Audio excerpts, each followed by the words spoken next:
तर बघा काय बातमी आहे. राज्य सरकारी, निमसरकारी, जिल्हा परिषद तसे इतर पात्र कर्मचारी व पेन्शनधारकांना केंद्र सरकारच्या धर्तीवर वाढीव 3% महागाई भत्त्याचा लाभ हा जानेवारी वेतन देयकासोबत मिळेल. सध्या राज्यामध्ये निवडणुकांच्या आचारसंहिता सुरू आहे. सध्या नुकतीच राज्यातील नगरपरिषदा व पंचायतीचा निवडणूक कार्यक्रम पूर्ण झाला असून पुढील महिन्यात महानगरपालिकांच्या निवडणूक कार्यक्रम जानेवारी महिन्याच्या 20 जानेवारीपर्यंत राहणार आहे. त्यामुळे डी वाढीबाबतचा अधिकृत निर्णय जानेवारी अखेरच निर्गमित होईल व जानेवारी पेढीन फेब्रुवारी वेतन देयकासोबतच डी वाढ लागू होईल. त्यामुळे राज्य कर्मचाऱ्यांना डी वाढीकरता प्रतीक्षा करावी लागणार आहे.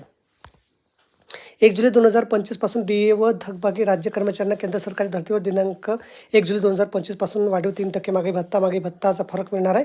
डी वाढीबाबत राज्यातील वर्ग 4 कर्मचारी संघटनामार्फत राज्य सरकारला निवेदन पत्र सादर करण्यात आले आहे.